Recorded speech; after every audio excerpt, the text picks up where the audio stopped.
Здравствуйте, вы смотрите МАГАЗ-24. Сегодня в России День памяти и скорби, день начала Великой Отечественной войны. Он напоминает о всех погибших в боях, замученных фашистской неволе, умерших в тылу от голода и лишений.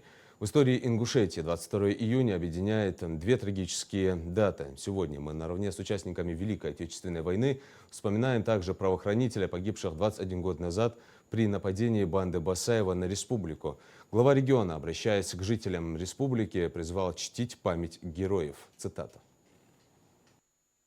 С первых дней войны достойные сыны и дочери ингушского народа как один встали на защиту Отечества. Десятки тысяч наших соотечественников сражались на фронтах Великой Отечественной войны. Многие из них не вернулись домой, оставшись на полях сражений. Их имена навсегда останутся в памяти народа о подвиге в героической истории страны. Сегодня мы отдаем дань памяти всем, кто отстоял свободу и независимость нашего народа. Скорбим по всем, кто погиб в боях, в фашистских лагерях, в тылу от голода и лишений, кто в те суровые годы ценой своей жизни выполнил священный долг. Низкий поклон и вечная память героям-защитникам. В нашей памяти навсегда останутся земляки и соотечественники, отдавшие жизнь за Родину. Мы чтим их подвиг и сделаем все, чтобы Ингушетия и Россия процветали в безопасности. Для нашей республики эта дата скорбна вдвойне. 22 июня – это еще и день памяти сотрудников МВД, погибших в ночь с 21 на 22 июня 2004 года. Так совпало, что именно в эту ночь несколько сотен боевиков, собранных в организованные отряды, одновременно напали на нашу республику.